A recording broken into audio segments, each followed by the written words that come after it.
الحمد للہ وکفا وسلام علی عبادہ الذین اصطفى اما بعد فاعوذ باللہ من الشیطان الرجیم بسم اللہ الرحمن الرحیم رب اشرح لی صدری ویسر لی امری واحلل عقدۃ من لسانی یفقهوا قولی واجعل لی وزیرا من اہلی اللہم فقہنا فی الدین رب زدنی علما اللہم انا نسألک علما نافعا رزقا طیبا وعملا متقبلا اللہم انفعنی بما علمتنی وعلمنی ما ینفعنی وزدنی علما آمین ثم آمین۔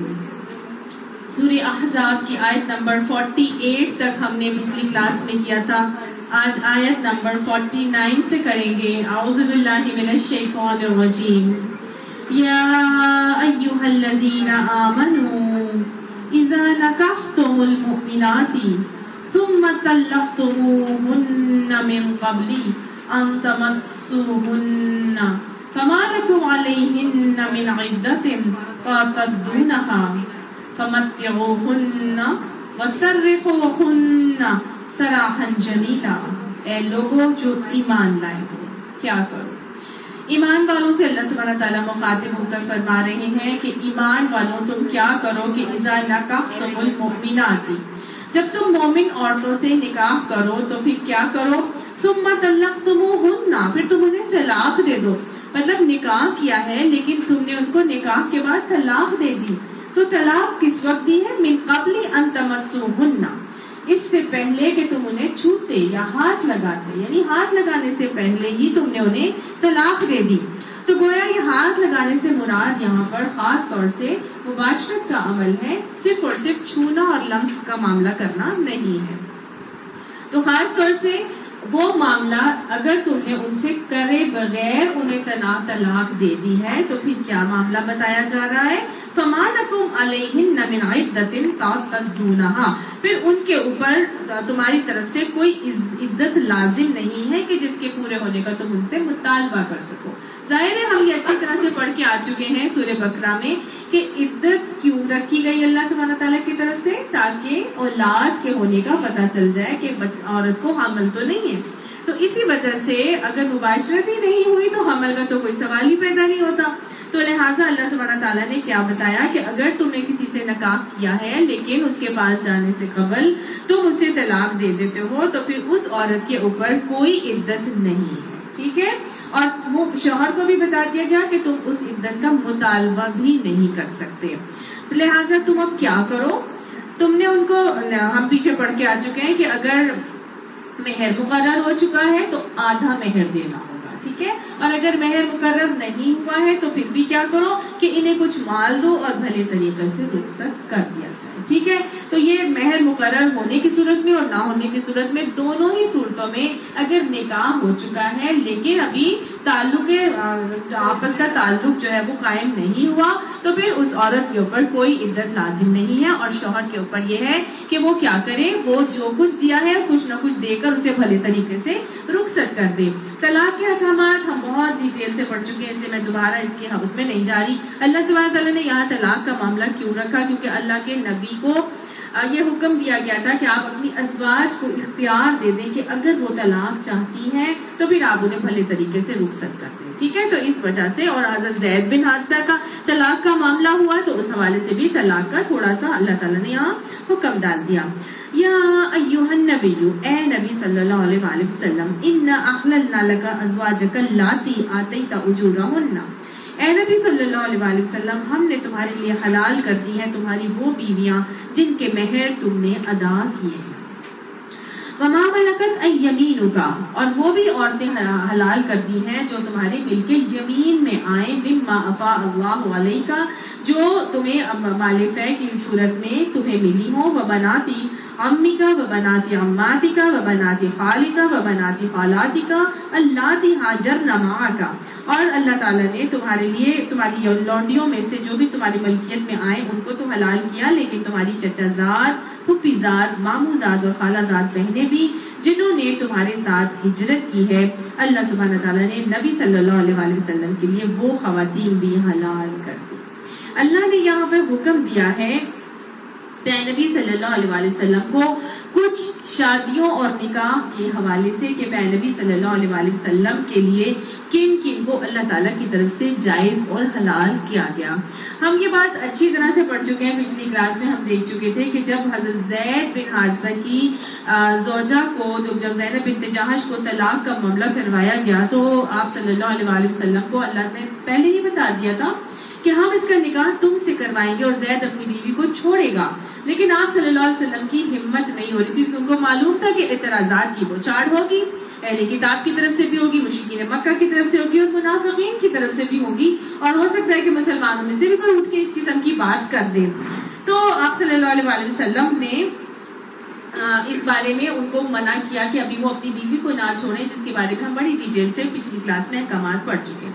اب اللہ تعالیٰ یہاں پہ خاص طور سے بتا رہے ہیں کہ نبی صلی اللہ علیہ وسلم کی جتنی بھی شادیاں اللہ تعالیٰ کی طرف سے ہوئی وہ اللہ تعالیٰ کی اجازت سے بإذن اللہ کے حکم سے کروائی گئی تھی. ٹھیک ہے, اس میں آپ صلی اللہ علیہ وسلم کا کوئی اختیار نہیں تھا. مختلف لوگوں نے اعتراضات کی بوچھاڑ تو کی اور آپ صلی اللہ علیہ وسلم کے اوپر پولیگیمی کا بھی نعوذ باللہ ایک الزام لگایا گیا, جو کہ آج تک لگایا جاتا ہے کہ نعوذ باللہ آپ صلی اللہ علیہ وسلم کے اندر کوئی خدا نخواستہ کوئی شہوت کا معاملہ تھا یا وہ عورتوں کی طرف رجحان رکھتے تھے. نعوذ باللہ اس قسم کی غلط قسم کی باتیں آپ صلی اللہ علیہ وسلم سے منسوب کی جاتی تھی. تو اللہ تعالیٰ نے یہاں پہ اب کیٹیگوریکلی بتا دیا کہ نبی صلی اللہ علیہ وسلم کو اللہ تعالیٰ نے کن کن خواتین سے نکاح کرنے کی اجازت دی. پہلی بات تو یہ بتائی کہ ان بیویوں سے جن کے مہر تم نے ادا کیے ہیں. تو یہ مہر آپ صلی اللہ علیہ وسلم حالانکہ مہر کے مکلف نہیں تھے. اللہ تعالیٰ نے مہر اور نان نفقے کی ذمہ داری نبی صلی اللہ علیہ وسلم کے اوپر نہیں رکھی تھی, لیکن پھر بھی آپ صلی اللہ علیہ وسلم نے اپنی ازواج مطہرات کو 12.5 اوقیہ چاندی مہر ادا کیا تھا. اور 2 ازواج مطہرات کے بارے میں تو آتا ہے کہ ان کو 500 درہم جو ہے وہ ادا کیے تھے. اور یہ 12.5 اوقیہ چاندی اس زمانے میں آج کے تقریباً 6 لاکھ روپے کے تقریباً بنتا ہے. 6 لاکھ یا پتہ نہیں 3.5 لاکھ اتنا ہی اس کا بنتا ہے. لیکن آپ صلی اللہ علیہ وسلم کیا کر رہے ہیں, باقاعدہ طور پر مہر ادا کر رہے ہیں. اور حالانکہ آپ کو مکلف نہیں کیا تھا, لیکن پھر بھی امت کے مردوں کو سکھانے کے لیے آپ صلی اللہ علیہ وسلم نے ان کے مہر ادا کیے تھے. اور وہ عورتیں جو اللہ کی عطا کردہ لونڈیوں میں تمہاری ملکیت میں آئیں, لونڈیاں آپ صلی اللہ علیہ وسلم کے لیے حلال کی گئی تھی. اور لونڈیوں کے لیے تو ہم نے اچھی طرح سے پڑھا تھا کہ لونڈی وہ ہوتی ہے جو میدان جنگ میں جنگ کی حالت میں جنگ کرتے ہوئے پکڑی جاتی ہیں, ان کو ہی لونڈی بنایا جاتا ہے. لیکن خرید کر بھی لونڈی بنایا جا سکتا تھا, اور اگر کوئی آپ کو تحفتاً لونڈی بیچتا تو وہ بھی آپ صلی اللہ علیہ وسلم کو اس سے بھی اجازت تھی. ٹھیک ہے, تو اللہ تعالیٰ نے ان کو بھی آپ صلی اللہ علیہ وسلم کے لیے حلال کیا تھا. تو یہاں پر وہی بتایا جا رہا ہے کہ جو تمہاری ملکیت میں آئیں, تو لونڈیوں سے بھی آپ صلی اللہ علیہ وسلم شادی کر سکتے تھے, یعنی کہ ان کے ساتھ بھی تعلق قائم کر سکتے تھے. آپ صلی اللہ علیہ وسلم نے 2 لونڈیوں کے ساتھ تعلق قائم کیا, ایک ریحانہ بنت شمول اور ایک جو ہے وہ ماریہ قبطیہ جو بقوقس کے حکمران نے تحفتاً آپ صلی اللہ علیہ وسلم کو بھیجی تھی. ٹھیک ہے, اس کے بعد تیسری چیز جو کیٹیگری اللہ تعالیٰ بتا رہے ہیں وہ یہ بتا رہے ہیں, کیونکہ اس زمانے میں کیا رواج تھا, اہل کتاب 7 نسلوں تک اپنے خاندانی رشتوں میں, یعنی جو خاص طور سے جو ددیالی رشتے ہوتے ہیں اس میں بالکل شادی نہیں کرتے تھے. یعنی کزن میرجز ددیال کی فیملیز میں ٹوٹلی بین تھی اہل کتاب میں. لیکن اللہ تعالیٰ نے یہاں صاف کیٹیگوریکلی کیا بتایا کہ تمہاری وہ چچا زاد اور پھپھی زاد, چچا زاد اور پھپھی زاد بناتی امی کا و بناتی اماتی کا, یہ خاص طور سے قرآن کے الفاظ ہیں جو بتا رہے ہیں کہ ددیالی کزن میرجز جو ہیں وہ الاؤڈ ہیں. وہ بناتی خالی کا و بناتی خالاتی کا, اور تمہاری ماموں زاد بھی الاؤڈ ہے اور تمہاری خالہ زاد بھی الاؤڈ ہے. گویا ننیالی رشتہ دار کی کزنز بھی اور ددیالی رشتہ دار کی کزنز دونوں تمہارے لیے حلال کرتی ہیں. لیکن اللہ تعالیٰ یہ بتا رہے ہیں آگے کہ جنہوں نے تمہارے ساتھ ہجرت کی ہے, ہاں جرنا معاکا, یہ پابندی خاص طور سے کہ جنہوں نے نبی صلی اللہ علیہ وسلم کے ساتھ ہجرت کی ہے, یہ خاص طور سے نبی صلی اللہ علیہ وسلم کے لیے لگائی گئی تھی. عام مومن مردوں یا ان کے لیے یہ پابندی نہیں ہے. عام مومن مرد جو ہے اپنی کزن میرج کر سکتے ہیں، چاہے ننیالی رشتہ دار ہو چاہے ددیالی رشتہ دار ہو، لیکن ہاجر نما کا کہہ کے رسول اللہ صلی اللہ علیہ وسلم کو اس بات کا پابند کر دیا گیا تھا کہ ان کا آپ کے ساتھ ہجرت کرنا لازم ہے، آپ کی مائیت آپ کا ساتھ ہونا ضروری ہے ہجرت کے حوالے سے. اور ہم پھر دیکھتے ہیں کہ حضرت زینب بنت جہش جو ہے انہوں نے آپ صلی اللہ علیہ وسلم کے ساتھ مدینہ میں ہجرت فرمائی ہے. اس کے علاوہ جو ہے آپ صلی اللہ علیہ وسلم کے ساتھ حضرت ام ہانی جو حضرت علی کی بہن تھی، وہ کہتی تھی کہ میں حضور صلی اللہ علیہ وسلم کے ساتھ نکاح کے لیے حلال نہیں ہوں کیونکہ میں نے آپ صلی اللہ علیہ وسلم کے ساتھ ہجرت نہیں کی تھی. ٹھیک ہے. اور انہوں نے کب اسلام قبول کیا تھا؟ جب فتح مکہ پہ آپ صلی اللہ علیہ وسلم جاتے ہیں تب انہوں نے اسلام قبول کیا تھا. تو گویا جنہوں نے ہجرت کی تھی کزنز میں سے جو بھی کزنز ہجرت کر کے آ چکی ہیں وہ آپ صلی اللہ علیہ وسلم کے ساتھ مشروط کر دی گئی تھی کہ ہجرت کرنا کزنز میں سے لازم ہے. اگر وہ ننیال میں سے ہیں یا ددیال میں سے ہیں تو وہ آپ کے ساتھ ہجرت اگر انہوں نے کی تھی تو ٹھیک ہے، ان سے آپ شادی کر سکتے ہیں. اور ہم نے دیکھا کہ حضرت ام حبیبہ جو ہے وہ آپ صلی اللہ علیہ وسلم ابو سفیان کی بیٹی ہیں. ٹھیک ہے. اور ابو سفیان کی بیٹی، ابو سفیان کون تھے؟ حضور کے چچا کے بیٹے تھے. حضور کے چچا کے بیٹے تھے ابو سفیان. اور ان کی جو بیٹی ہے ام حبیبہ، یہ بھی ہجرت کر کے کہاں گئی تھی؟ حضرت حبشہ گئی تھی. یعنی کہ یہ مہاجرہ تھی اور انہوں نے حبشہ میں ہجرت کی تھی. پھر حضرت ام حبیبہ سے آپ صلی اللہ علیہ وسلم نے نکاح کیا تھا. ٹھیک ہے. تو گویا نکاح، ہجرت کرنا ان کے لیے لازم تھا. ہجرت کرنا کیا ثبوت دے رہا تھا؟ کہ وہ ایمان کی پکی. ٹھیک ہے نا. ایمان ان کے اندر راسخ ہے، تبھی اپنا گھر بار مال اسباب رشتہ دار سب چھوڑ کے اللہ کے لیے نکل آنے والی تھی. تو حضرت ام حبیبہ کو آپ صلی اللہ علیہ وسلم نے، حالانکہ وہ حبشہ میں مقیم تھی، آپ صلی اللہ علیہ وسلم نے پیغام نکاح بھجوایا اور نجاشی نے ام حبیبہ کے ساتھ آپ صلی اللہ علیہ وسلم کا نکاح پڑھوایا. ٹھیک ہے. اور باقاعدہ طور پہ لڑکی کی طرف سے خود انہوں نے کفالت وکیل بنے، نجاشی خود وکیل بنا اور آنے والے لوگوں کو کھانے کا اہتمام بھی کیا اور کھانا وغیرہ بھی کھلایا. تو آپ صلی اللہ علیہ وسلم نے حضرت ام حبیبہ کے ساتھ بھی اس طرح نکاح کیا تھا. دوسری کزن کون سی تھی؟ حضرت زینب بنت جہش جو کہ پھوپھی کی بیٹی تھی. وہ مومن عورت جس نے اپنے آپ کو نبی صلی اللہ علیہ وسلم کے لیے ہبہ کیا ہو. اچھا، ہبہ کیا ہوتا ہے؟ ہبہ بیسیکلی کہا جاتا ہے کہ ایک عورت اگر کہے کہ مجھے کوئی حق مہر نہیں چاہیے اور میں نے اپنا آپ کے سپرد کر دیا، یہ کوئی عورت کسی دوسرے مرد کے لیے ہبہ کا معاملہ نہیں کر سکتی. یہ ہبہ کی اجازت بھی صرف آپ صلی اللہ علیہ وسلم ہی کے لیے مخصوص تھی کہ انہوں نے کہا کہ مجھے کوئی مہر نہیں چاہیے اور آپ صلی اللہ علیہ وسلم نے ان سے نکاح کیا اور ان کو اپنی زوجیت میں رکھا. اور وہ کون سی ہے امہات المومنین میں سے؟ حضرت میمونہ. Very good. اگر نبی اسے نکاح میں لینا چاہے، اگر وہ نکاح کے لیے اپنے آپ کو ہبہ کرتی ہے اور نبی نکاح میں لینا چاہتا ہے تو وہ اس کے لیے حلال ہے.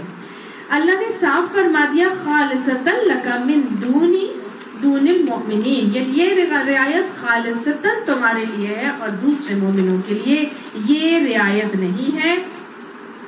اگر ہم دیکھیں تو اللہ تعالیٰ نے خالصتاً رسول اللہ صلی اللہ علیہ وسلم کو یہ رعایت عطا فرمائی. نبیوں کی مختلف خصائص ہوتے ہیں، مختلف خصوصیات ہوتی ہیں جو عام مومن سے مختلف ہوتی ہیں. اور ہم دیکھتے ہیں کہ مختلف انبیاء کی مختلف خصوصیات ہم سب ہی جانتے ہیں کہ انبیاء کے جو خواب ہوتے ہیں وہ کیا ہوتے ہیں؟ وحی الہی ہوتے ہیں، وہ سچے ہوتے ہیں، وہ اللہ کی طرف سے ایک اشارہ ہوتا ہے، ایک وحی کی ایک شکل ہوتی ہے. تو عام انسان کبھی نہیں کہہ سکتا کہ مجھے خواب میں یہ اشارہ ہوا ہے کہ تم جو ہے نا فلاں چیز دین کا حصہ بنا لو اور اس کو شریعت میں شامل کر لو. عام انسان کا خواب کبھی بھی وحی الہی نہیں ہو سکتا، لیکن نبی کا خواب کیا ہوتا ہے؟ اللہ کا حکم اور وحی الہی ہوتا ہے.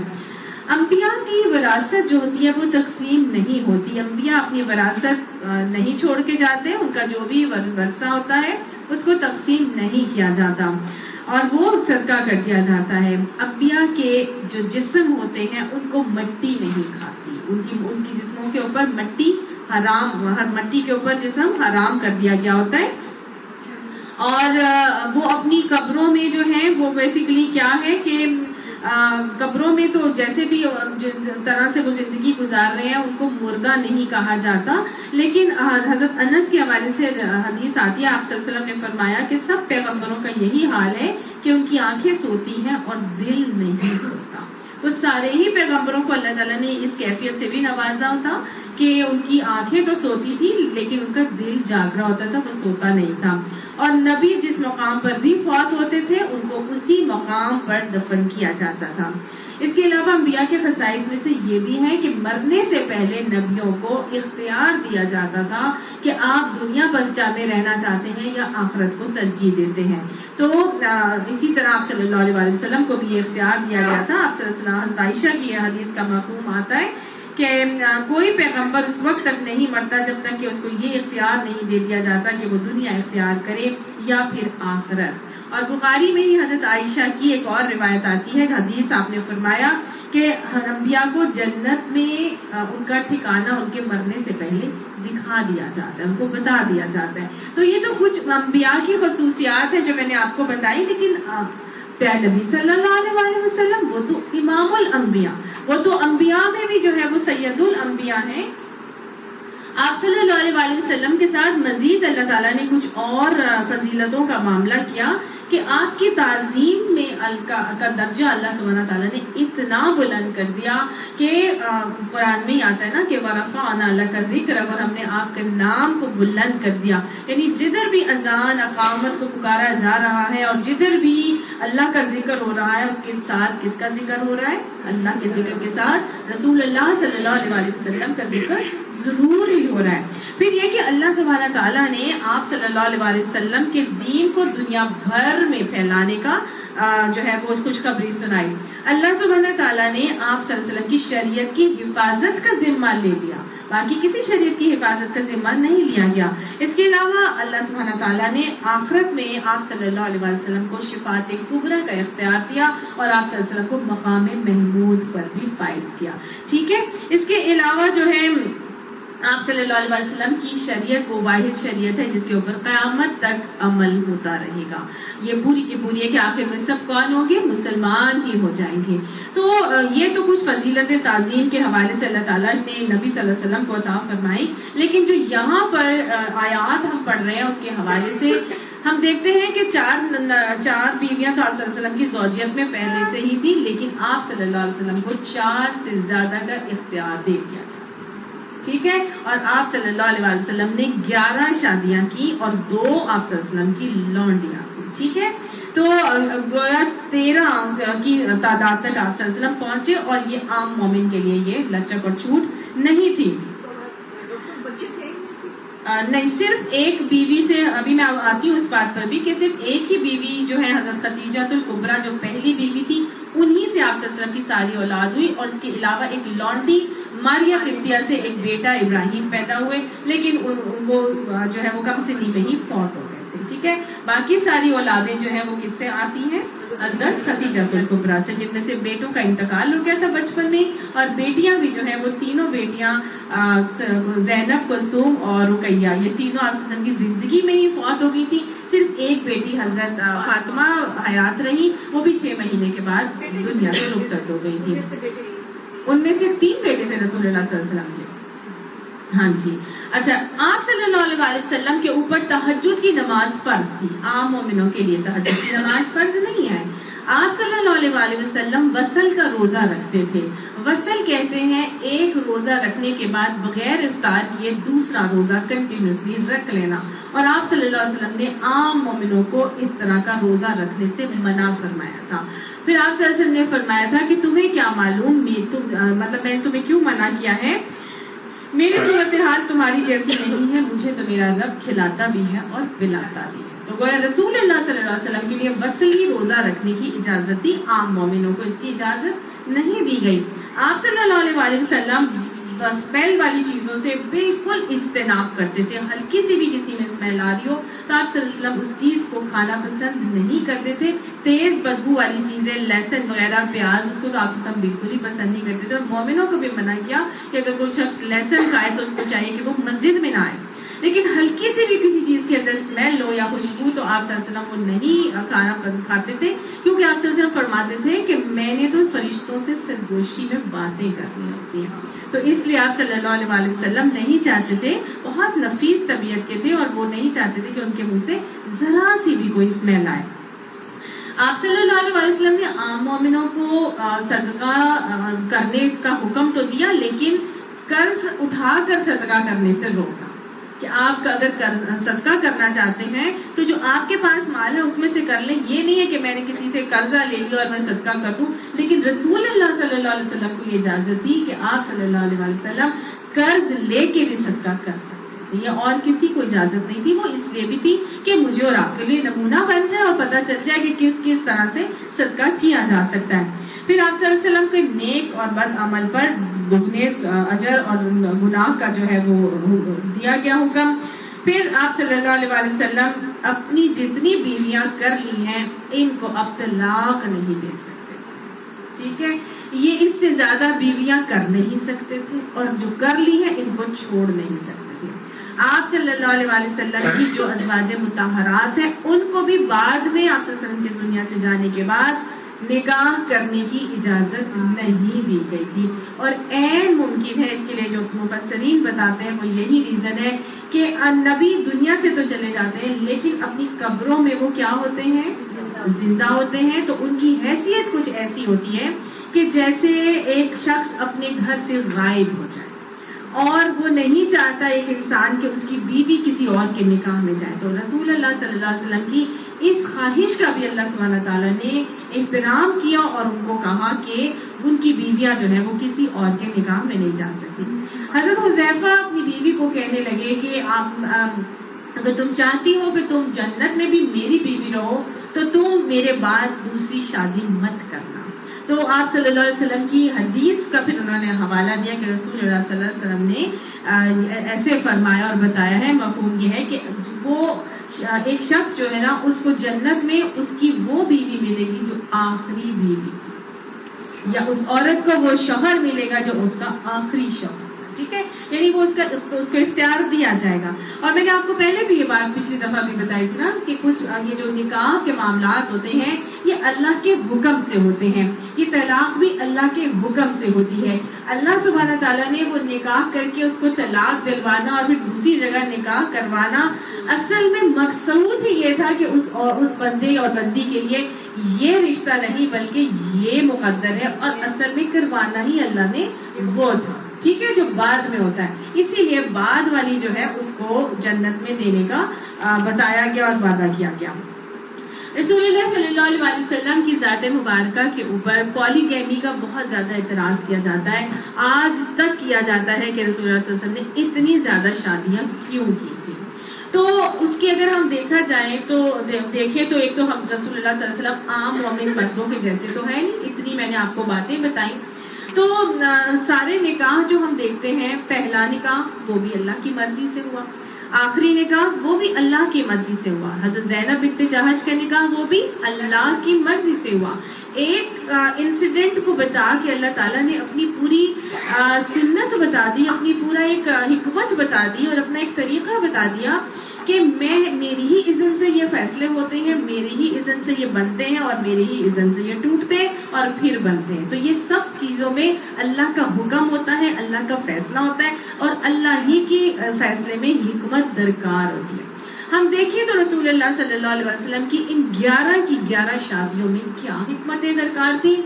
سب سے پہلی شادی جو حضور صلی اللہ علیہ وسلم کی ہوتی ہے وہ ہوتی ہے 25 سال کی عمر میں، اور 25 سال کی عمر میں رسول اللہ صلی اللہ علیہ وسلم کے جیسا خوبصورت وجیح نوجوان اور قابل انسان اور ایسا انسان کہ جس کو پوری کی پوری معاشرہ اور قبیلہ جو ہے وہ ان کی تعریف کے گن گاتا تھا، وہ ایسا انسان اور نوجوان جس کو ہر کوئی اپنی بیٹی پلیٹ میں رکھ کر دینے کے لیے تیار، اتنا زبردست بزنس وہ کرتے تھے، تاجر تھے آپ صلی اللہ علیہ وسلم، لیکن نظر انتخاب کدھر جاتی ہے؟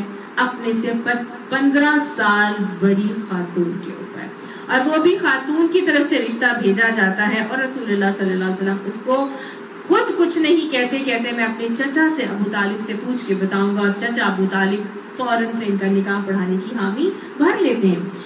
یہ وہ اگر خدا نخواستہ کوئی جنسی خواہشات یا فزیکل لسٹ کا معاملہ ہو یا کہ عورتوں کی طرف رجحان کا معاملہ، جو کہ رسول اللہ صلی اللہ علیہ وسلم کے اوپر نعوذ باللہ بڑے بڑے اعتراضات لگائے جاتے ہیں، تو ایک لڑکا جو 25 سال کا ہے وہ کبھی اپنے سے 15 سال کی عمر سے کبھی شادی کرنے کے لیے تیار نہیں ہو سکتا. اور صرف 15 سال بڑی ہی نہیں تھی بلکہ 2 دفعہ کی منکوحہ بھی تھی، یعنی ان کے دو شادیاں بھی ہو چکی تھی اور جن کے شوہر کا انتقال ہو چکا تھا، بچے بھی تھے حضرت خدیجہ سے. مطلب اگر خدا نہ خواستہ آپ عام معاشرے کے کسی لڑکے کا دیکھ لینا جس میں اتنی کوالٹیز ہوں، وہ کیسی لڑکی چاہے گا؟ وہ کبھی اپنی سے اتنی بڑی اور ایسی بچوں والی اور ایسی خاتون سے کبھی شادی کرے گا؟ نہیں کرے گا. تو گویا پہلی ہی شادی اس بات کا ثبوت ہے کہ رسول اللہ صلی اللہ علیہ وسلم کے دماغ میں اس طرح کی کوئی بھی بات نہیں تھی. ٹھیک ہے نا؟ اب اللہ تعالیٰ کی حکمت دیکھیں تو اللہ تعالیٰ کی حکمت کیا تھی کہ اللہ نے حضور صلی اللہ علیہ وسلم کو جتنی اولاد دی وہ سب کی سب حضرت خدیجہ الکبریٰ سے آئی. پھر حضرت خدیجہ الکبریٰ اس زمانے کی بہترین تاجرہ تھی، رئیسۃ العرب تھی. سارے عرب کے لوگوں کے پاس جتنا مال تھا اس کو جمع کر کے اکٹھا کر لیا جاتا تو وہ اتنا مال نہ بنتا جتنا اکیلی حضرت خدیجہ کے پاس اتنا مال تھا. پورے عرب کی رئیس ترین خاتون ہیں.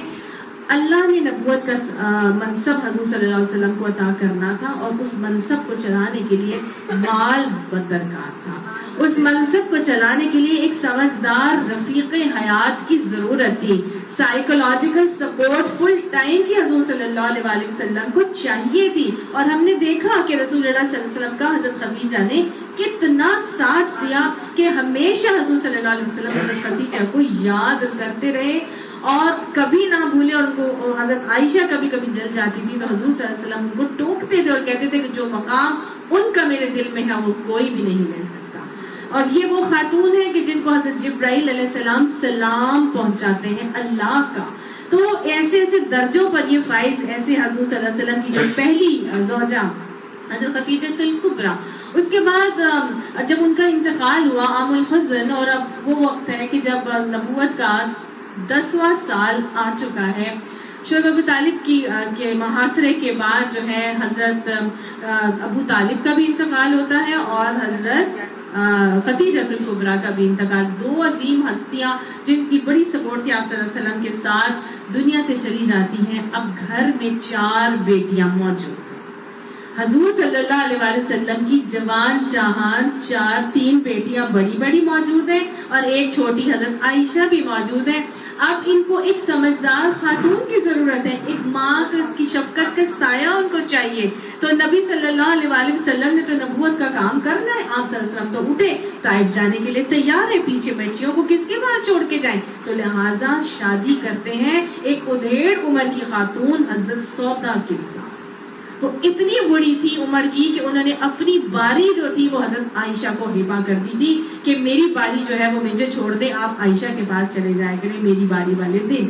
تو اتنی یہ اللہ کی مصلحت تھی، اللہ کی طرف سے ڈالا گیا کہ ایک ادھیڑ عمر کے ساتھ عورت کے ساتھ شادی کرو کہ تمہاری بیٹیوں کو ایک سائے کی ضرورت ہے. شفیق ماں کا سایہ دنیا سے جا چکا ہے تو ایک سمجھدار عورت چاہیے ان کے ساتھ. نکاح تو آپ صلی اللہ علیہ وسلم کا دوسرا نکاح حضرت عائشہ کے ساتھ کروا دیا جاتا ہے. حضور صلی اللہ علیہ وسلم فرماتے ہیں کہ مجھے جبرائیل امین نے ریشم کے رومال میں لپیٹ کے حضرت عائشہ کو دکھایا، اور 1 مرتبہ نہیں 2 مرتبہ دکھایا کہ آپ کی اس کے ساتھ نکاح جو ہے وہ ہونا ہے. حضرت عائشہ کو 2 مرتبہ دکھایا گیا ہے اور یہ وہ حضرت صدیق اکبر کی بیٹی ہیں. یہ وہ ہے 6 سال کی غالباً یا 9 سال کی. تو اس وقت ان کا جو ہے وہ نکاح ہو جاتا ہے، لیکن عمر چونکہ بہت چھوٹی ہے تو لہٰذا رخصتی نہیں کروائی جاتی. رخصت کرا کے کس کو لایا جاتا ہے؟ حضرت سودا کو لایا جاتا ہے. اب جب مدینہ جاتے ہیں تو مدینہ میں جانے کے بعد اب تھوڑا عرصہ گزر جاتا ہے تو تقریباً 2 سال کے بعد حضرت عائشہ کی عمر اس نکاح کی عمر سے تقریباً 2-2.5 سال اور مزید اوپر ہو چکی ہے. ڈیل ڈال کی بہت اچھی تھی تو اپنی عمر سے کافی بڑی لگتی تھی. تو تو رخصتی کا معاملہ کروا دیا گیا. اچھا یہ والا جو شادی حضرت عائشہ کے ساتھ کی گئی اللہ تعالیٰ کے حکم سے, اس کے بارے میں بھی لوگ بہت اعتراضات کرتے ہیں کہ بھئی اتنی کم سن بچی کا ایک نکاح ایک 50-55 سال کے بندے کے ساتھ کروا دیا جائے, اور بہت اعتراضات کرتے ہیں. لیکن ہم یہ بھول جاتے ہیں کہ یہ اعتراضات کی بات نہیں, بلکہ یہ اللہ کے حکم تھے اور ان میں حکمت پوشیدہ تھی. اللہ نے مجھے اور آپ کو سکھانا تھا, بتانا تھا کہ اگر دیکھیں ایک تو سب سے پہلی بات تو یہ کہ ایک والدین ہیں وہ بیمار ہیں یا ان کا کوئی رہا نہیں, والد کا انتقال ہو گیا, ماں بھی اب بوڑھی ہے, ایک چھوٹی سی کم سے بچی اس کے پاس ہے, تو وہ جانے سے پہلے اپنی بچی کا ہاتھ کسی کے ہاتھ میں تھام کے سونپ کے جا سکتی ہے. ایک تو یہ دکھانا بہت ضروری تھا کہ بچی کو کوئی نہ کوئی سائے کے اندر ڈال کے اور دے کے جاؤ. دوسری بات آپ یہ دیکھیے کہ حضرت عائشہ خود بتاتی ہیں کہ جب میں چھوٹی سی تھی اور حضور صلی اللہ علیہ وسلم روزانہ ہمارے ابو کے گھر آتے تھے, کوئی دن ایسا نہیں ہوتا تھا کہ حضور صلی اللہ علیہ وسلم ہمارے گھر تشریف نہ لاتے. یہ وہ ٹائم ہے جب 6 سال کی عمر ہے, ایک چھوٹی سی بچی ہے, اور وہ ٹائم جب کہ مونٹیسری کی جانے کا ایج کا ٹائم ہوتا ہے. بچوں کا دماغ اور حافظہ انتہائی زیادہ تیز ہوتا ہے, اور چھوٹے سے بچے کے دماغ میں جو چیز آتی جائے, ایک تو یہ کہ اسلام والے گھرانے میں حضرت عائشہ نے مسلمان گھرانے میں آنکھ کھولی, آنا جانا حضور صلی اللہ علیہ وسلم کا فل ٹائم کی گائیڈنس اور شفقت مل رہی ہے, اور جس کی طرح ڈائریکٹلی ان کی تربیت ہو رہی ہے, کیونکہ حضور صلی اللہ علیہ وسلم حضرت ابو بکر کے نہایت جگری دوست تھے. جب وہ وہاں آیا کرتے تھے, اور اکثر ہر شام حضور صلی اللہ علیہ وسلم مکی دور میں حضرت ابو بکر کے پاس ہی گزارا کرتے تھے. تو وہ کہتی ہے کوئی دن ایسا نہیں ہوتا تھا کہ حضور صلی اللہ علیہ وسلم ہمارے گھر نہ آتے ہو. تو جب وہ آتے تھے تو انہوں نے اٹھنا, بیٹھنا, دیکھنا, سیکھنا, حضور صلی اللہ علیہ وسلم سے 1 to 1 ڈائریکٹلی پورا کا پورا دین حاصل کیا. اور چھوٹی عمر کے حافظے بہت تیز ہوتے ہیں, ٹھیک ہے نا. یہ چھوٹی عمر کا نکاح ہی تھا جو مجھے اور آپ کو ہمارے دین کا 1/3 حصہ دے کے چلا گیا. ٹوٹل حدیثوں کی تعداد 6000 تقریباً 6500 آتی, 6600 سم تھنگ, لیکن 2210 احادیث حضرت عائشہ سے مروی ہیں. صحابہ کرام فرماتے ہیں کہ اگر ہم عائشہ رضی اللہ عنہ نہ ہوتی, اگر ہماری یہ اماں جان نہ ہوتی, تو ہم دین کے 1/3 حصے سے محروم رہ جاتے. ایسا بلا کا حافظہ اللہ تعالیٰ نے حضرت عائشہ کو عطا فرمایا تھا کہ جو سن لیتی تھی, ایک دفعہ دیکھ لیتی تھی, وہ کبھی زندگی بھر نہیں بھولتی تھی. اتنے زیادہ صحابہ کرام اپنے زمانے کی فقیہ الامت کہلاتی تھی. آج تک ہمارے عورتوں کو فقیہ کا لقب نہیں ملا سوائے حضرت عائشہ کے. حضور صلی اللہ علیہ وسلم کے ساتھ ایک چیز, چھوٹی سے چھوٹی چیز آپ صلی اللہ علیہ وسلم کے ساتھ گزاری ہوئی, بیتی ہوئی, دیکھی ہوئی, وہ بہت خوبصورتی سے بیان کر دیا کرتی تھی. دین کا تبلیغ کا معاملہ انہوں نے کیا کیا کہ آپ صلی اللہ علیہ وسلم کی زندگی میں ہی اور آپ کے بعد بھی, جب وہ حج کرنے جاتی تھی تو حج کے بعد خیمہ لگایا کرتی تھی اور اس خیمے میں دین کو سکھانے کا کام کرتی تھی. آپ نے کیا کیا کہ اپنے بھتیجے بھانجیوں وغیرہ سے ان کے بچوں کی اور مختلف بچوں کی رضاعت کروائی. تو رضاعت جب ان کے ساتھ بھانجیوں بھتیجیوں سے ہو جاتی ہے تو یہ رشتے کی کیا بن جاتی ہے, رشتے کی دادی, رشتے کی پھپھی ہے نا بن جاتی. تو وہ پھر رضائی رشتہ ان کا بن گیا, اور بھی کتنے ہی جو مرد حضرات تھے وہ ان کے پاس آ کے دین سیکھنے کا کام کرتے تھے. تو انہوں نے بہت دین کے لیے بہت اہم رول پلے کیا. لیکن رسول اللہ صلی اللہ علیہ وسلم نے جب ان کے ساتھ شادی کی تو چھوٹی سی عمر تو تھی, لیکن آپ صلی اللہ علیہ وسلم کو سب سے زیادہ پوچھا گیا آپ کو سب سے زیادہ کون پسند ہے, تو محبوب ہے. تو آپ صلی اللہ علیہ وسلم نے کیا فرمایا تھا, عائشہ. تو عائشہ محبوب تو بہت تھی, لیکن محبت میں عالم یہ نہیں تھا کہ ان کو بگاڑ دیا جاتا. محبت میں عالم یہ تھا کہ کنٹینیوسلی حضرت عائشہ کی اصلاح جاری. حضرت عائشہ نے سونا جویلری پہننے کی بہت شوقین تھی, تو آپ صلی اللہ علیہ وسلم نے فرمایا کہ تیرے لیے بہتر تھا کہ تو چاندی کے کنگن لے کر اس کو برس میں رنگ لیتی. دیوار پر جو ہے وہ پردے ٹانگے ہوئے, تو آپ نے فرمایا یہ چونے کچ کی دیواریں ریشم پہنائے جانے کے لائق نہیں ہے. تصویر دیکھی تو آپ صلی اللہ علیہ وسلم نے فرمایا کہ یہ تصویر عائشہ پھاڑ دے. ایک مرتبہ کچن میں 2 مرتبہ کھانا پکاتے ہوئے دیکھا تو فرمایا کہ عائشہ کیا تو چاہتی ہے کہ تیری ساری زندگی کھانا ہی ہو جائے. ایک مرتبہ اپنی سوکن حضرت صفیہ کی برائی کرتی ہے تو آپ صلی اللہ علیہ وسلم فرماتے ہیں عائشہ تو نے ایسی کڑوی بات کہی ہے کہ اگر اس کو سمندر میں بھی کھول دیا جائے تو سارے کے سارے سمندر کو یہ کڑوا کر دے. تو آپ صلی اللہ علیہ وسلم تو حضرت عائشہ کی کنٹینیوسلی جو ہے وہ تربیت کر رہے ہیں. کیسے ہو سکتا تھا کہ حضرت عائشہ جو ہے وہ اتنی بہترین تربیت کے بعد ہماری ایسی بہترین ماں نہ ثابت ہوتی. تو یہ چھوٹی عمر کا نکاح ہی تو تھا جو اتنی زیادہ ایک تو ایڈجسٹ ہو گئی, سیکھ گئی, پھر اس طرح آگے سے دین کے لیے اتنی بڑی خدمات انجام دینے کا کام کرتی ہے. چوتھا نکاح جو ہے آپ صلی اللہ علیہ وآلہ وسلم کا حضرت حفصہ کے ساتھ ہوا, حفصہ بنت عمر رضی اللہ عنہ. حضرت عائشہ کس کی بیٹی ہے؟ ابو بکر صدیق کی. حفصہ کس کی بیٹی ہے؟ عمر, حضرت عمر رضی اللہ عنہ. کہ میرے بعد اگر کوئی نبی ہوتا تو عمر ہوتا. تو آپ صلی اللہ علیہ وآلہ وسلم کے یہ 2 نکاح حضرت عائشہ اور حضرت حفصہ کے ساتھ جو کروائے گئے تو چاروں خلفائے راشدین میں سے یہ 2 خلفائے راشدین کے ساتھ تعلق, بانڈنگ, رشتہ استوار کیا گیا. اور جو باقی کے 2 خلفائے راشدین تھے حضرت عثمان اور حضرت علی, ان کو اپنی بیٹیاں دے کر ان کے ساتھ تعلق خاندان کا جو ہے وہ مضبوط کیا گیا. تو حضرت حفصہ کے بعد کون آتی ہے آپ صلی اللہ علیہ وسلم کی نکاح میں؟ آتی ہیں حضرت زینب بنت خزیمہ. یہ وہ ہے جو ام المساکین ہے. آپ صلی اللہ علیہ وسلم ایک دفعہ بیٹھے ہوئے تھے اور انہوں نے کہا کہ تم میں سے سب سے پہلے مجھ سے وہ آ کے ملے گی جس کے ہاتھ بہت لمبے ہیں. تو ساری کہتی ہیں کہ ہم لوگ اپنے ہاتھ ناپنے لگی کہ کس کے ہاتھ لمبے ہیں. تو پتا چلا کہ حضرت سودا کے شاید سب سے لمبے تھے. تو لیکن ڈیتھ کس کی ہوتی ہے؟ حضرت زینب بنت خزیمہ کا. یہ کی کچھ چند مہینوں کے بعد ہی حضرت زینب بنت خزیمہ کا جو ہے نا وہ انتقال ہو جاتا ہے. تو پھر ان کو پتا چلا کہ ان کے ہاتھ کیسے لمبے تھے. یہ ام المساکین تھی, یہ دینے میں بہت فراخ دل تھی, دین اللہ کی راہ میں بہت زیادہ خرچ کیا کرتی تھی. پھر اس کے بعد آپ صلی اللہ علیہ وسلم کا نکاح جو ہے وہ حضرت ام سلمہ کے ساتھ کروایا گیا. اور ام سلمہ کون تھی؟ حضرت ام سلمہ جو ہے یہ 2 دفعہ کی مہاجرہ, 2 دفعہ ہجرت حبشہ کرتی ہے. تیسری ہجرت کیسے ہوتی ہے؟ مدینہ سے مکہ سے مدینہ آتی ہے, تنہا آتی ہے. اور اس کے بعد جب ان کے شوہر کا انتقال ہو جاتا ہے ابو سلمہ کا جنگ بدر میں, تو پھر اس کے بعد ان کے بچے تھے. آپ صلی اللہ علیہ وآلہ وسلم نے ان کو نکاح کا پیغام بھیجا. انتہائی بہترین خاتون ہے, ان کے ساتھ بیسیکلی نکاح اس لیے کروایا گیا کیونکہ یہ لیول بہت اونچا ہے, 3 دفعہ کی مہاجرہ ہے, ساتھ ان کے یتیم بچے بہت زیادہ تھے, عیال دار تھی, بال بچے دار تھی. تو اللہ کے نبی نے کیا کہا تھا؟ میں چاہتا ہوں کہ بچوں کی کفالت اٹھاؤں. تو یہ سکھانا تھا لوگ مومنوں کو کہ یتیم بچوں کی کفالت اٹھاؤ. پھر اس کے بعد جو ہے اگلا نکاح جو ہے آپ صلی اللہ علیہ وسلم کا ہوتا ہے حضرت جویریہ کے ساتھ. اور حضرت جویریہ کون ہے؟ حضرت جویریہ ہے یہ حارث بن ابی ضرار, یہ قبیلہ بنو مستلق کا سردار ہے, اس کی بیٹی ہے.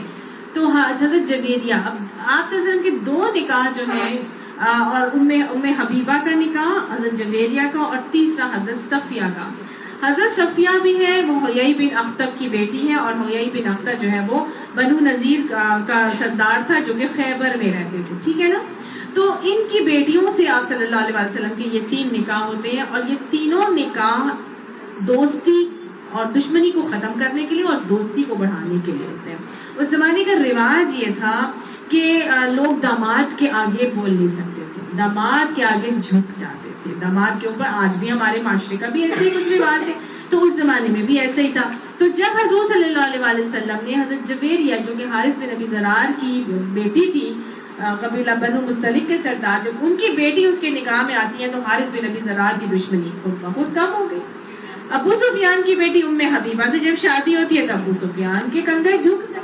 اسی طرح سے جو ہے وہ تیسرا جو ہے حیی بن اخطب کی بیٹی حضرت صفیہ, یہ ان کے ساتھ جب شادی ہوتی ہے تو پھر آپ صلی اللہ علیہ وسلم کے ساتھ جو بنو نذیر اور یہودی قبیلے کی جو دشمنی تھی وہ بالکل مان پڑ جاتی ہے. تو کچھ دوستیوں کو مٹانے کے لیے, کچھ دشمنیوں کو ختم کر, دوستیوں کو لانے کے لیے, کچھ دشمنیوں کو مٹانے کے لیے, کچھ تعلقات کو استوار کرنے کے لیے, کچھ محبتوں کو بڑھانے کے لیے, اور کچھ رشتوں کو قائم کرنے کے لیے نا اللہ پیارے نبی صلی اللہ علیہ وسلم کے یہ مختلف وہ کروائے گئے, رشتے کروائے گئے اور شادیاں کروائی گئی. اب اللہ تعالیٰ یہاں پہ کیا فرما رہے ہیں کہ ہم کو معلوم ہے کہ عام مومنوں پر ان کی بیویوں اور لونڈیوں کے بارے میں ہم نے کیا حدود عائد کیے. تمہیں ان حدود سے ہم نے اس لیے مستثنا کیا ہے تاکہ تمہارے اوپر کوئی تنگی نہ رہے. نبی صلی اللہ علیہ وسلم یا دوسرے انبیاء کو یہ لچک اس لیے دی جاتی تھی کہ ان کا کام, ان کا منصب بہت مشقت طلب تھا, تو اللہ تعالیٰ کی طرف سے ان کو آزادی اور لچک اور چھوٹ جو ہے وہ دے دی گئی کہ ان کے اوپر کوئی تنگی نہ رہے. اور اللہ وہ غفور الرحیم ہے. تم کو اختیار دیا جاتا ہے. اب ایک اختیار دیا جا رہا ہے اور بتایا جا رہا ہے یہاں پہ, یہ میں آپ کو بتا چکی ہوں کہ نبی صلی اللہ علیہ وسلم عدل کے مکلف نہیں تھے کہ وہ اپنی بیویوں کے درمیان عدل کریں, لیکن پھر بھی رسول اللہ صلی اللہ علیہ وسلم نے عدل کر کے دکھایا. تو ان آیات میں بتایا جا رہا ہے کہ تم کو اختیار دیا جاتا ہے کہ اپنی بیویوں میں سے جس کو چاہو اپنے سے الگ رکھو, جسے چاہو اپنے ساتھ رکھو, اور جسے چاہو الگ رکھنے کے بعد اپنے پاس بلاؤ. اس معاملے میں تم پر کوئی مذائقہ نہیں ہے. اس طرح زیادہ متوقع ہے کہ ان کی آنکھیں ٹھنڈی رہیں گی اور وہ رنجیدہ نہ ہوں گی, اور جو کچھ بھی تم ان کو دو گے وہ ان سب پر راضی رہے گی. اب دیکھیے, اگر شروع سے ہی یہ بتا دیا جائے یا ایک مائنڈ میں ڈال دیا جائے کہ تمہاری باری ہے اور اب ہر ہفتے تمہاری باری آئے گی یا 10 دن کے بعد تمہاری باری نے آنا ہے, تو وہ ایک انتظار میں اور لٹک میں بیٹھی رہے گی. لیکن اگر اس کو یہ کہہ دیا جائے میری مرضی, میرا دل چاہے گا تو میں آؤں اور نہیں دل چاہے گا تو نہیں آؤں گا, میرا انتظار مت کرنا, تو وہ اپنا مائنڈ ویسے ہی میک اپ کر لے گی. ٹھیک ہے نا. پھر اگر اس کا شوہر اس کے بعد چلا جائے تو وہ خوش ہو جائے گی, وہ تھوڑے پر بھی پھر راضی ہو جائے گی. تو اسی طرح سے بیسیکلی ان کو بتا دیا گیا رسول اللہ صلی اللہ علیہ وسلم کو کہ آپ کو اختیار ہے, اگر آپ نہیں جانا چاہتے تو بے شک مت جائیے, جانا چاہتے ہیں تو بھی جائیں, لیکن ہوگا کیا, آپ کو پکڑا اس بارے میں نہیں جائے گا, لیکن اس کام سے ہوگا یہ کہ ان کی بھی آنکھیں ٹھنڈی رہیں گی اور آپ کی بھی آنکھیں ٹھنڈی رہیں گی, اور وہ راضی بھی رہیں گی. جتنا بھی دے دو گے اسی پر وہ راضی ہوں گی. اللہ جانتا ہے جو تم لوگوں کے دلوں میں ہے, اور اللہ علیم اور حلیم ہے. اس کے بعد تمہارے لیے دوسری عورتیں حلال نہیں ہیں. اب اللہ تعالیٰ نے بتا دیا کہ یہ جو سارے رشتے ہوئے ہیں یہ سب میری مرضی سے ہوئے ہیں, ان کے ساتھ تم جائز اور حلال ہے تمہارا معاملہ, ان کے ساتھ نکاح کرنا, لیکن ان کے علاوہ دوسری جتنی بھی عورتیں ہیں وہ تمہارے لیے حلال نہیں ہے, اور نہ ہی اس کی اجازت ہے کہ ان کی جگہ اور بیویاں لے آؤ, خواہ ان کا حسن تمہیں کتنا ہی پسند. تو گویا نبی صلی اللہ علیہ وسلم نے کسی سے شادی ان کے حسن کی بنا پر نہیں کی. ٹھیک ہے نا. تو یہ کہنا کہ نبی صلی اللہ علیہ وسلم نعوذ باللہ حضرت زینب بنت جہش کے حسن میں گرفتار ہو گئے اور اپنے منہ بیلا بیٹے کی بیوی کو طلاق دلوا کے خود سے شادی کر لی, یہ سراسر غلط بات ہے. اللہ نے اس کی بھی یہاں پہ نفی کر دی کہ اللہ نے اجازت ہی نہیں دی کہ اب آپ مزید شادیاں کر سکیں, چاہے آپ کو کوئی کتنا ہی پسند کیوں نہ رہا ہو. البتہ لونڈیوں کی تمہیں اجازت ہے. ٹھیک ہے, یعنی کہ اب شادی نہیں کر سکتے لیکن لونڈی کے ساتھ تمتع کیا جا سکتا ہے. اللہ ہر چیز پر نگران ہے. اے لوگوں جو ایمان لائے ہو, نبی کے گھروں میں بلا اجازت نہ چلے آیا کرو. اب یہ رسول اللہ صلی اللہ علیہ وسلم کو کے حوالے سے ایمان لانے والوں کو کچھ احکامات دیے جا رہے ہیں. پیچھے قرآن پاک میں ہم نے بارہا یہ پڑھا ہے کہ میزبانی کا طریقہ سکھایا گیا ہے کہ میزبانی کے اصول کیا ہوتے ہیں, کتنی میزبانی اللہ کو پسند ہے اور انبیاء کی سنت ہے, اور کیسے کیسے ہم نے دیکھا کہ صحابہ کرام نے میزبانی کے نمونے دکھائے, اور صحابہ کرام کیا انبیاء حضرت ابراہیم علیہ السلام کس طرح میزبانی کرتے ہیں, وہ جو فرشتے ان کے پاس آتے ہیں. تو میزبانی کے اوپر تو اللہ تعالیٰ نے ہمیں کافی احکامات بتا دیے, لیکن مہمان بن کے جانے کا طریقہ اللہ تعالیٰ نے ابھی تک ہمیں نہیں بتایا تھا. تو اب یہاں مہمان بن کے جانے کا طریقہ سکھایا جا رہا ہے ہمیں کہ اگر ہم کسی کے گھر ایز اے مہمان جاتے ہیں تو پھر ہمیں کن اصولوں کو دیکھنا چاہیے. پہلی بات تو یہ بتایا جا رہا ہے ایمان لانے والوں کو کہ نبی کے گھر میں بلا اجازت نہ چلے آیا. تو استئذان کا حکم یعنی کہ اجازت کے بغیر کسی کے گھر نہیں جانا چاہیے. یہاں نبی کے گھر میں بات کی جا رہی ہے اس کی خاص وجہ ہے، اور وہ وجہ کیا ہے کہ آپ صلی اللہ علیہ وسلم کے اوپر یہ احکامات اس وقت آئے تھے کہ جب حضرت زینب بنت جہش کا نکاح ہوا تھا، اللہ تعالیٰ نے نکاح کر دیا تھا، تو نکاح کے بعد حضرت زینب بنت جہش کے ساتھ ولیمے کا موقع ہے، اور ولیمے کا موقع پہ آپ صلی اللہ علیہ وسلم نے جو اہتمام کیا تھا اس میں سب سے بہترین ولیمہ آپ صلی اللہ علیہ وسلم نے یہ ولیمہ کیا جو حضرت زینب بنت جہش کے ساتھ ولیمہ ہوا تھا۔ اس میں باقاعدہ گوشت پکایا گیا تھا اور روٹی بھی تھی، ٹھیک ہے، اور میٹھا بھی تھا غالباً۔ تو ہوا یہ کہ پورے کے پورے مدینہ کے لوگوں کو مدعو کیا گیا تھا، لوگ آتے جاتے، کھاتے جاتے اور جاتے جاتے، آتے اور کھاتے اور چلے جاتے، ٹھیک ہے۔ تو یہاں سے ہمیں یہ بھی پتہ چلتا ہے کہ ولیمہ بڑا بھی کیا جا سکتا ہے، ولیمہ چھوٹا بھی کیا جا سکتا ہے، اپنی اپنی استطاعت کے اوپر ہے، جتنا بھی کوئی کرنا چاہے کیا جا سکتا ہے۔ ولیمہ سنت ہے، اور چھوٹا ولیمہ بھی سنت ہے اور بڑا ولیمہ بھی سنت ہے، ہر کوئی بس اپنے مالی اور جیب کی استطاعت کے حساب سے کر سکتا ہے۔ اب جب بڑا ولیمہ تھا اور لوگ آتے جا رہے تھے اور جاتے جا رہے تھے، تو نبی کے گھروں میں آنے کا یہاں پہ اس لیے بتایا گیا کہ پہلی بات تو یہ ہے کہ نبی کے گھروں میں بلا اجازت نہیں آیا کرے۔ تو کسی کے گھر میں جب جانا ہے تو کیا کرنا ہے؟ اجازت لے کے جانی۔ اگر کسی نے آپ کو اجازت نہیں دی کسی کو لے جانے کی تو اسے بلا اجازت نہیں لے کے جانا چاہیے، ٹھیک ہے۔ ایک دفعہ آپ صلی اللہ علیہ وسلم کو کسی نے مدعو کیا اپنے گھر میں اور ان کو کہا کہ آپ ہمارے گھر آ کے کھانا کھائیے گا، تو آپ صلی اللہ علیہ وسلم کے ساتھ 3 میرا خیال ہے صحابی اور بھی تھے، تو ایک شخص اور جیسے ہی آپ صلی اللہ علیہ وسلم گھر میں انٹر ہوئے وہ شخص بھی آپ صلی اللہ علیہ وسلم کے ساتھ گھر میں انٹر ہو گیا۔ اب نبی صلی اللہ علیہ وسلم کے ساتھ انٹر ہو گیا، اب مہمان بھی کچھ نہیں کہہ سکتا تھا، حالانکہ وہ ان انوائٹڈ، ٹھیک ہے۔ آپ صلی اللہ علیہ وسلم نے میزبان کے پاس جا کے اس کو یہ کہا کہ دیکھو بھائی، اگر آپ کے پاس کھانا ہے تو آپ اس کو کھلا سکتے ہیں، اور اگر آپ کے پاس کھانا نہیں ہے تو آپ بے شک اس کو واپس بھیج دیں۔ تو آپ یعنی کہ اجازت لی آپ صلی اللہ علیہ وسلم۔ اب نبی صلی اللہ علیہ وسلم کی تو برکت ہی اور تھی، تو آپ صلی اللہ علیہ وسلم کے ساتھ صحابی نے کہا نہیں نہیں یہ بھی ہمارے ساتھ کھائیں گے، تو وہ جتنا اس نے اب اس ان انوائٹڈ گیسٹ کو کھلایا وہ ایک صدقہ تھا جو ایڈیشنل اس کے ساتھ ہو گیا، اس کو ثواب مل گیا۔ لیکن ہمیں کیا طریقہ سکھایا گیا ہے کہ اگر ہمارے گھر میں ہمارا عام طور سے روٹین کیا معاملہ ہوتا ہے کہ لوگ کیا کرتے ہیں کہ کسی کے گھر کوئی گیسٹ آتے ہیں نا، تو وہ اگر مجھے کہیں انوائٹ کیا ہوا ہے کسی نے تو میں کیا کرتی ہوں، وہ اپنے ساتھ اپنے گیسٹ کو بھی اٹھا کے ان کے گھر لے جاتی ہوں، جبکہ انہوں نے میرے گیسٹ کو نہیں انوائٹ کیا، انہوں نے کس کو انوائٹ کیا؟ مجھے انوائٹ کیا۔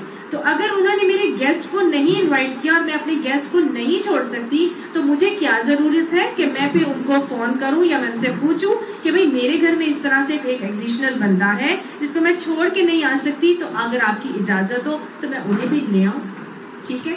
دوسری بات یہ ہے کہ دیکھیں اس میں کئی قباحتیں ہیں نا، کہ جو اللہ نے جو یہ حکم دیا اجازت لینے کا، جو میزبان ہوتا ہے وہ جب اپنے گھر میں انوائٹ کرتا ہے کسی کو تو ایک خاص مائنڈ ہوتا ہے اس کا کہ میں نے اس لیے انوائٹ کرنا ہے۔ دوسری بات یہ ہوتی ہے کہ وہ جتنے لوگوں کو انوائٹ کرتا ہے وہ اس کی تیاری کرتا ہے، وہ ارینجمنٹ کرتا ہے، وہ سیٹنگ دیکھتا ہے، میں نے کٹلری نکالتا ہے، وہ کھانا اتنا بناتا ہے، اور ایک آدھ کا تو خود بھی مارجن انسان رکھتا ہے، لیکن سم ٹائمز کیا ہوتا ہے کچھ لوگ ہیں وہ اپنے ساتھ 4 مزید لے کے آ جاتے ہیں، تو یہ بہت غلط بات ہو جاتی ہے۔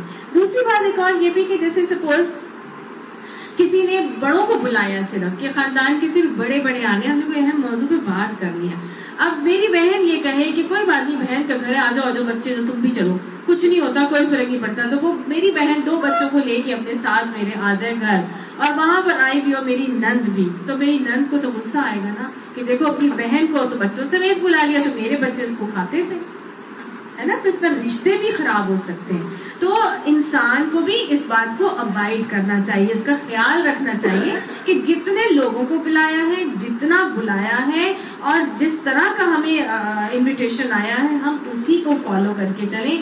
اگر آپ کی کوئی مجبوری ہے تو ان سے پہلے اجازت لینا ضروری ہے۔